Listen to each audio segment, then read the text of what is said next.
Como aumentar as concessões no INSS, mesmo sendo um previdenciarista iniciante? Você está com um bloquinho de papel na mão? Está preparado para anotar? Então, anote o que eu vou trazer aqui para você.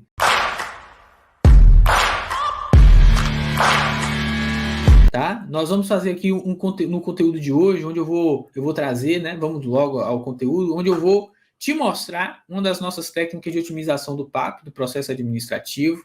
Sei que quem já conhece sabe que PAP é processo administrativo previdenciário, mas a gente tem muita gente de outras áreas que não atuam no previdenciário. Então, eu tenho que fazer essa observação para aumentar suas concessões aí no INSS, tá? Essas são apenas algumas técnicas, né? O por onde começar para destravar seus requerimentos no INSS, mas cada processo no INSS tem detalhes que a gente aborda de forma muito mais aprofundada dentro da comunidade. Então, eu reitero que você não vai ter os mesmos resultados que a Simone, que a Dani, que a Selma, que eu falei aqui, se você ficar focado apenas na técnica. Hoje, o que eu vou trazer aqui é técnica, é muito importante. A técnica é para você começar, vai destravar muita coisa aí para você, mas a técnica não é tudo. Além de técnica, você precisa de prospecção e vendas, tá? Técnica, saber montar o requerimento, saber fazer qual documento eu uso, qual documento eu não uso, como eu arrumo o processo no administrativo, como é que eu organizo, ok, técnica, tá? Mas você precisa atrair clientes e você precisa saber fechar contratos, precificar e fechar contratos com esses clientes. Então, técnica não é tudo, tá? Eu não acredito que prática previdenciária é só técnica. Prática previdenciária envolve prospecção, vendas e também técnica, ok? Então é preciso saber prospectar e vender para que você alcance o seu potencial máximo aí como previdenciarista. Mas com o que eu vou te passar aqui hoje, preste atenção, né? Você já começa a viver de prática previdenciária, já começa a ter resultados, tá joia? Então, algumas manhas como peticionar para o INSS, como colocar o meu INSS para trabalhar a seu favor, como usar a IN 128 de forma eficiente, quando a gente deve judicializar ao invés de fazer recurso administrativo ou inverso. São muitos os detalhes, eu sei, mas hoje a gente vai focar, tá? Vou ter esse cuidado aí de passar para você somente o que você precisa para iniciar, para pegar confiança, né? E ter mais concessões atraindo mais clientes. É esse o nosso objetivo do nosso encontro de hoje aqui. De forma objetiva, de passar um passo a passo para que você saia daqui e amanhã você já aplique nos seus requerimentos. Vou fazer um requerimento amanhã. Não faça antes de terminar essa aula, tá? Porque eu tenho certeza que vai fazer muita diferença aí para você. Então, por isso, hoje eu vou te ensinar na prática como aumentar suas concessões no INSS, mesmo sendo um previdenciarista iniciante, com a técnica uma das técnicas da minha metodologia, para que você já possa aplicar rapidamente na sua prática previdenciária. Tá? São detalhes que muitas vezes passam desapercebidos pela maioria dos previdenciaristas, mas que fazem muita diferença, pessoal. Você não tem noção. Esses detalhes fazem muita diferença na análise do servidor. Como montar requerimentos que não serão ignorados no INSS? Não importa se o requerimento é urbano ou se o requerimento ele é rural. Como montar requerimentos que não serão ignorados, né? Técnicas que vão acelerar o seu processo no administrativo. Então, a gente vai aprender aqui o método PAC, tá? Os principais pontos do método PAC para que seus pedidos no INSS eles sejam analisados em menos tempo, sem exigência, sem necessidade de judicializar, tá? Aumentando sua taxa de concessão no INSS. Tá joia? Então, o que é que de fato faz um requerimento andar mais rápido no INSS? Muita gente me pergunta isso, né? Salomão, qual é o bizu? Qual é a manha que tem? É falar com o servidor? É ter um contato ali, chegar na agência, falar com o servidor? Né? É reclamação na ouvidoria, no 135? Mandar de segurança ajuda, não ajuda? Como é que funciona? É isso? Né? Todas essas opções aqui eu entendo que elas são paliativas, tá? Elas vão te ajudar, mas elas indicam que alguma coisa no requerimento pode ter dado errado. Tá? Então, na minha opinião, o que faz um processo administrativo andar rápido não é o que você faz depois que você faz o pedido de benefício, e sim o que você faz antes, como você organizou aquele processo. Né? Então, são 3 características que vão possibilitar que você tenha um processo concedido em menos tempo no INSS. O seu PAP, ele deve ser previsível, ele deve ser acelerável e ele deve ser concessivo, tá? Previsível, acelerável e concessivo. Esse PAP aqui, tá? Esses previsível, acelerável e concessivo, para mim, são características que são verdadeiros princípios. Eu chamo de princípios PAC. Quando você consegue colocar no seu requerimento previsibilidade, acelerável, eu não sei nem como é que fala essa palavra desse mas torne o seu processo acelerável, torne o seu processo concessivo, tá? Aplicando esses princípios ao construir o requerimento administrativo, as chances de ter concessão do benefício administrativo, ainda no INSS, sem exigência. Exigência, para quem não manja ainda de processo previdenciário, é o pedido, quando o servidor fala, olha, traga tal documento, faltou tal documento, me apresente tal documento, ok? Então, isso é sem exigência. Normalmente, em menos tempo e sem judicializar. Se você aplica os princípios PAC, as chances disso acontecer são enormes. Tá joia? Então, no contexto de requerimento administrativo, o processo ele pode ficar meses parado sem ter nenhum servidor responsável pela análise. E aí, gente, nessa hora, tanto faz o que é que você fez, eu ou qualquer outro, ou a pessoa que inventou o processo administrativo. Tanto faz, tanto faz, tanto faz. O que é que a gente vai ter? A gente vai ter o seguinte: quando o processo está lá no INSS em análise, processo em análise, está em análise, ok? Em análise. Significa o quê? Significa que ele está ali, ó, parado na prateleira ali, não tem ninguém realmente mexendo nele, ele está lá parado. Você só sabe se o processo tem servidor analisando de fato se tiver exigência ou se o benefício já tiver sido concluído. A análise já tiver sido concluída, tem lá um despacho de concessão ou de indeferimento. Mas quando está em análise, para ser justo, tinha que ser está aguardando análise, tá? Então, nesse momento, não tem muito o que fazer. O que realmente importa, né, o que a gente considera se a análise foi rápida ou não, é quando o benefício é concedido à primeira vista. Eu vou explicar isso para você. O benefício ele é concedido à primeira vista quando o servidor pegou o processo pela primeira vez, ele leu. Claro que hoje ele lê no computador, né? Então ele está ali lendo o processo e ele fala, caramba, vou fazer essa exigência. Ele vai no processo, está lá a documentação. Tem um vínculo de CNIS aqui que está aberto.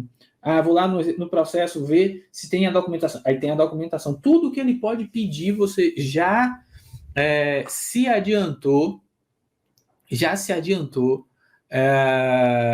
ao processo, né? Então, o que é que acontece? Você tem que saber prever o que é que o servidor do INSS vai pedir. O que é que esse servidor do INSS vai pensar quando vê aquela documentação organizada na ordem? É essa a magia, né? É isso que o bom previdencialista faz. Ele antevê, né? Ele prevê possibilidades de exigências. E aí ele apresenta antes do servidor pedir. E o que é que acontece?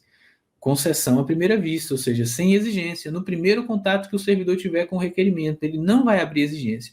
Então vamos ver como é que a gente aplica o método PAC, tá? É previsível quando organize o PAP de maneira que cada documento anexado esteja na forma e na ordem que o servidor espera, facilitando a análise. Regra de ouro, anote isso daí. Muitos de vocês ignoram, fazem biquinho, acham que já sabem, mas não sabem. Seja simples e objetivo. Seja simples e objetivo, tá? Então, quando você for fazer qualquer requerimento no INSS, vá direto ao ponto, não fique com firula, tá? Quando for usar formulário, use formulários do próprio INSS.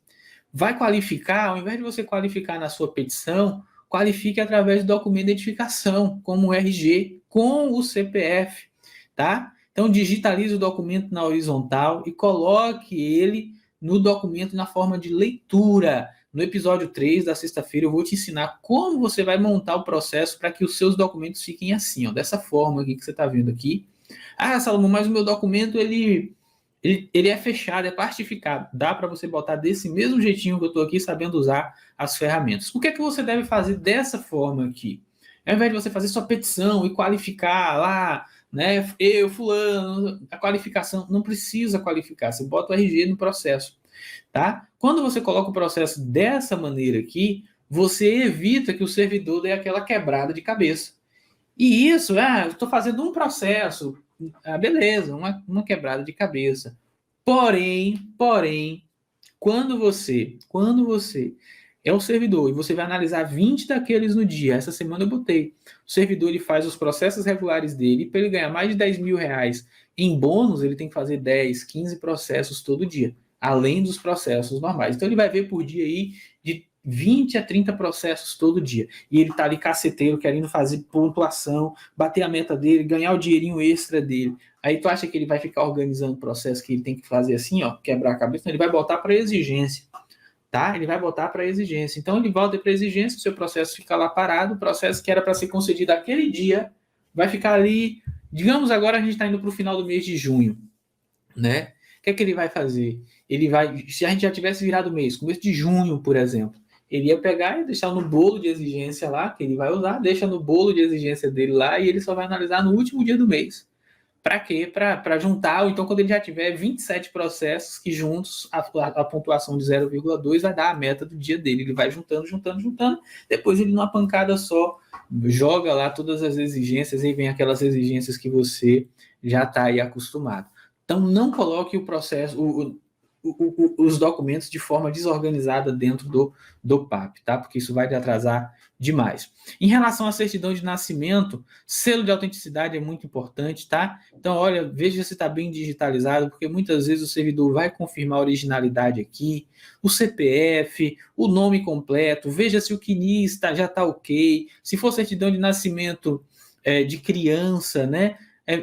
Você não vai ter aqui todas as informações no CNIS ainda, às vezes não tem CNIS, mas se for de um adulto, você já pode olhar, pode conferir, ver se está tudo certinho, porque a falta dessas informações vão fazer exigência no processo, né? Então, olha a questão de filiação, se o nome da mãe está ok, se os avós estão ok, porque na hora que você tem homônimos, pessoas com o mesmo nome da mãe, tem gente que eu nunca vi, é o mesmo nome do pai, o mesmo nome da mãe, só muda o CPF, e às vezes não tem o CPF no CNIS registrado lá, então tem que ficar ligado nesses detalhes, porque esses detalhes vão fazer diferença no seu processo. Não deixe o seu processo subir ali no meu INSS sem você observar esses detalhes. É muito detalhezinho que vai fazer com que o seu processo ande mais rápido ou demore muito mais. Outros detalhes importantes aqui da certidão são os dados finais aqui. Às vezes você não está com a cópia original, você não está com o original, você está com cópia. E aí com a cópia, você coloca lá a cópia simples no processo, a gente vai falar dos tipos de documentos na aula de sexta-feira, cópias simples, originais, terceiros, né? E aí o servidor, para não abrir exigência, ele liga no cartório. E ó, aqui tá vendo aqui que tem telefone e e-mail, ele liga no cartório, conversa com o serventuário do cartório, né? Manda e-mail, e aí para saber se aquele documento foi emitido ali, se tem ali mesmo, e aí eles se comunicam ali dentro das bases governamentais dentro da análise de processo. Um outro documento muito importante é a CTPS. Tá? Quando você tiver com a CTPS, lembre também leitura padrão, tá? Posição de leitura padrão. Como é que é isso, posição de leitura padrão? É como você lê, se você tem que pegar o documento, olhar no computador e não precisa virar a cabeça para entender o documento. Isso é posição de leitura padrão, tá? Na CTPS, o que é que você vai observar? Vai destacar, né, as informações dela. A CTPS vai destacar o número, a série, data de emissão, tá? E olha aqui, ó, como é que eu digitalizo e coloco no meu processo a CTPS. Perceba que a CTPS ela vem colada, né? Ela vem colada aqui. Isso aqui foi o quê? Eu usei um programinha, né? A gente vai falar de programas na sexta-feira, como é que você digitaliza, como é que você faz para montar o processo dessa forma, tá? E aqui você bota no modo leitura. Aqui o servidor não precisa virar cabeça, né? O servidor aqui não vai fazer assim para ler a qualificação. Isso aqui é a qualificação da CTPS, as informações de capa. Tá? Então tá tudo certinho aqui. Se você coloca aqui no padrão que a CTPS vem, ou uma dessas duas páginas vai sair do modo leitura, né? E aí você vai ficar prejudicado dentro do seu processo. Então organiza o processo, a nossa função é organizar o processo, né? Pedidos de uma petição no processo administrativo. Exemplo, imagine aí que você tem vínculo em aberto ali, sem data fim. Então você vai escrever uma petiçãozinha ali, vai solicitar, requer fechamento do vínculo no CNIS, sequencial 10, com data em 13 de dezembro de 2003, conforme folha 11 da CTPS. E aqui uma dica que eu sempre trago para vocês. Para o INSS, o documento, a ordem deles no processo é sempre mais importante do que a inicial. Então, organize o processo em ordem cronológica, tá? Os documentos são sempre mais importantes. Então, aqui, ó, o que é que eu fiz?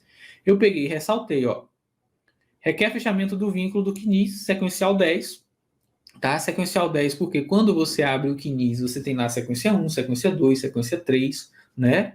E aí você vai organizar, vai fazer menção ali para que o servidor já vá no sequencial certinho, né? E aí, dentro disso ali, você vai informar para ele, ó, na folha tal, qual é a sequencial, qual é a informação que eu quero? Eu quero que conste a informação de saída, ok? Data fim aqui, tá joia? E eu vou informar também em qual folha está essa informação, folha 13 aqui, tá? Folha 11, né? Folha 11 aqui dessa TPS, ok? Muitas vezes, a minha petição inicial vai ter só essa informação aqui, mais nada. Vai ter lá o endereçamento, que é ao servidor da análise no INSS, requer o fechamento do vínculo do CNIS, sequencial 10, com data em 13 de dezembro de 2003, conforme folha 11. Acabou, só isso, tá? Bom, para que o PAP ele seja previsível, você tem que analisar o CNIS, não tem jeito. E a alma do PAP ela é o CNIS. Lá você vai encontrar de forma antecipada todas as exigências que o servidor pode fazer. Né? Dados cadastrais, vínculos e remunerações. Dados cadastrais, pessoal. Dados cadastrais é o quê? Quem é a pessoa, o nome da pessoa, o nome da mãe, filiação, documentos, número de documentos, você vai conferir. Tudo isso você precisa conferir. Se você não conferir, tiver documento errado, tiver número de documento errado, e tiver, por exemplo, mais de um número de identificação, mais de um NIT, não vai lá, não vai se juntar, e aí a aposentadoria, o benefício pode ser concedido com base apenas em dos NITs, né? Número de inscrição do trabalhador. Então, fique atento para esses detalhes. Você tem que fazer um pente fino com muita atenção aí. São muitos detalhes, tá? Isso que eu falo, você vai viver de prática previdenciária, mas você vai ter trabalho, tem trabalho. Vai olhar nos CNIS os indicadores de pendência, se esses indicadores de pendência, eles precisam ser ajustados ou não, né? Não espere o servidor pedir os documentos, tá? Então, se você tem indicador de pendência, você já sabe que você vai precisar arrumar o documento que ajusta aquele indicador de pendência. Então, supra essas falhas do CNIS apresentando os documentos já no requerimento. Tá joia? Então, como a gente viu aqui, a única forma de você ter uma concessão em menos tempo é montando um PAP antevendo todas as exigências que podem ser feitas e apresentando os documentos antes deles serem solicitados.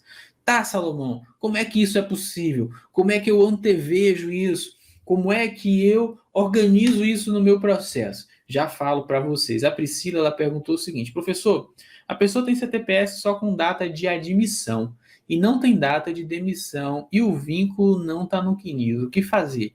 Olhe se nessa sua CTPS tem lá as informações de remuneração, tá? De férias. As anotações no final da carteira de trabalho, elas comprovam os vínculos, elas comprovam a saída, a duração daquele vínculo, pode te ajudar. Tá bom, Priscila? Ah, professor, mas não consegui, não tinha nada anotado naquela carteira de trabalho ali. O que é que eu faço? Nesse caso, você vai fazer uma declaração informando que aceita que o servidor do INSS coloque como data fim daquele vínculo a data da última remuneração. O professor não tinha remuneração nenhuma, então você vai permitir que o servidor do INSS feche o vínculo na data de início. Entrou no dia 1º de janeiro, vai sair no dia 1º de janeiro. Para isso, você vai precisar fazer análise de CNIS, ver se tem vínculo aberto ou não. Tudo começa no CNIS, tá, gente? É por isso que a gente, toda semana, né, traz aqui muita informação sobre vínculos e remunerações, sobre o que é que você precisa fazer.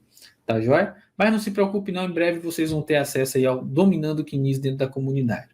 Ó, então, dominando o CNIS, mas um atendimento ao cliente por meio de uma entrevista impecável, sabendo exatamente o que perguntar, né, ao requerente, né, e onde localizar os melhores documentos para o PAP, vai fazer com que você possa agir de forma antecipada. Então, você faz uma entrevista, olha o CNIS tem lá vínculo A, B e C. Você pergunta ao cliente, sim, mas ó, você tem o vínculo A, B e C. Né? Você tem o vínculo D e E, ele fala, não, realmente eu tenho, não está no CNIS. Né? Às vezes o cliente não sabe, trabalhou na roça, não está contando aquele tempo na atividade rural para fim de aposentadoria, poderia ser utilizado. Muitas vezes ele teve atividade técnica, na verdade estudou em escola técnica, prestou serviço militar, tem atividade especial. Tudo isso o cliente às vezes passa batido, ele não sabe, às vezes o tempo foi há muitos anos. Então, como você organizar, né, esse processo de forma melhor? Perguntando ao cliente o que é que ele precisa para montar o processo, tá? Então, a Jurema, PAP significa Processo Administrativo Previdenciário, tá? É o nosso papo, o nosso queridinho. Então, você faz a entrevista com o cliente e volta para o CNIS. Bom, deixa eu ver o que de informação que ele trouxe aqui que não está no CNIS. Ah, isso aqui não está no CNIS. Então, uma atividade especial que vai fazer com que ele se aposente em menos tempo, por exemplo, e não está no CNIS, não tem PPP, você já sabe que você vai ter que organizar o PPP, né? Ou os formulários específicos para demonstrar aquela atividade nociva à saúde. E por aí vai, né? Às vezes você não está no CNIS ali, por exemplo, um período de benefício por incapacidade que ele recebeu. Isso, mas você recebeu e não está aqui? Como é que não está aqui? Então ele deve ter um outro NIT. E aí você vai investigar se ele tem um outro NIT ou não, tá? Então são esses detalhes, gente. Então quando o previdenciarista ele aplica esses passos anteriores, né? Um processo previsível e acelerável. Olha, preste atenção aqui. É previsível quando você monta o processo do jeito que o servidor espera. Na aula de sexta-feira, a gente vai mostrar a sequência exata que você deve usar preferencialmente para montar o seu requerimento. A gente vai mostrar como você vai organizar esse requerimento, como você vai otimizar esse requerimento para que ele fique bem conciso, com tudo que precisa para chegar no servidor. Como você vai anexar um documento só no meu INSS, não vários documentos, aproveitando melhor o seu tempo como previdenciarista. Você vai ter ainda como organizar a sua petição ali dentro da aula 3, tá? Mas eu preciso dessa aula de hoje para fundamentar em você a objetividade, para você já fazer um pente fino. Você fazia tudo isso que eu estou trazendo aqui para você? Fala, nossa, eu não observava isso. Nossa, esse modo leitura. Nossa, isso de me antecipar, de não esperar o servidor fazer a exigência, eu sempre ficar... Pode parecer óbvio para quem já faz, mas a grande maioria não faz. E é ajudar você que ainda não faz a otimizar o seu requerimento no INSS que vai te ajudar a ter mais concessões. É esse o nosso papel aqui, tá? Então, você fez todo esse passo, aplicou, né? Tornou o processo previsível para o servidor, ele já sabe o que esperar, apresentou os documentos antes dele solicitar, ou seja, você acelerou o processo, né? E sabe o entendimento do INSS em cada fase do processo. Um detalhe aqui, isso aqui de saber o entendimento do INSS em cada fase do processo vai levar um tempo, a não ser que você ande com quem já sabe. Por exemplo, um exemplo bem prático, bem fácil, né? Menor sob guarda no INSS vai ser negado. Não vai ter concessão desse benefício. Então, você já sabe que o entendimento do INSS é esse. Mas quem está começando agora e não sabe, vai fazer o processo, e aí vai perder tempo. Então não preciso fazer processo? Não, precisa por causa do interesse de agir, porque você vai judicializar depois. Mas você já sabe que aquele processo não vai ser concedido do INSS. Então, a forma de montar esse processo já é montar pensando no judicial. A mesma coisa acontece com revisão da vida toda. Você já monta o processo pensando no judicial. Agora, se você sabe, por exemplo, que você tem um entendimento favorável na junta, que no INSS normalmente é negado, você já monta o processo pensando na junta. Agora, se você já sabe, por outro lado, que o processo administrativo, em primeira instância, com aqueles requisitos que você já tem, ele vai ser aprovado, aí você já muda a chave. Então, cada forma de atuação vai te levar a uma estratégia diferente. Mas isso de saber o que o INSS entende, por exemplo, na comunidade, a gente sabe muito, porque, gente, já pegou um caso assim, já peguei, como é que foi? Foi assim, não, o INSS nesse caso não está entendendo isso desse jeito, aqui não sei aonde está indo para aquele caminho. Então, isso vai te ajudar. Andar com pessoas que já viveram aquela experiência vai encurtar a sua curva de aprendizado, tá joia? Então, vamos lá, vamos avançar um pouquinho mais aqui, tá? Então, como é que ele se comporta? Como é que ele sabe? Você já sabe, você já está com essa experiência. Como ele se comporta diante da forma como o requerimento ele é formulado, né? Como o requerimento é formulado? Se ele vem no formato de quebra-cabeça aqui, não está no formato de leitura, eu já sei que o servidor do INSS vai deixar de lado, você vai evitar esses erros, os erros que a gente falou na aula passada. Então, você já sabe a forma como ele pensa, né? Apresenta os documentos na ordem esperada, o processo ele vai ser deferido no primeiro contato que o servidor tiver com esse processo. É o que a gente chama de concessão à primeira vista, tá? Então, esse passo a passo é essencial. Isso é ser concessivo. É concessão sem que o servidor tenha que fazer exigência, né? A Dalila pergunta, professor, se a pessoa fosse aposentar como professor e consta somente um vínculo que não seja relacionado à aposentadoria do professor, precisa juntar a CTPS para comprovar esse vínculo. Olha, o tempo de professor para aposentadoria de professor com atividade de professor, ou seja, com aquele tempo reduzido em 5 anos, só vai considerar o que for de professor.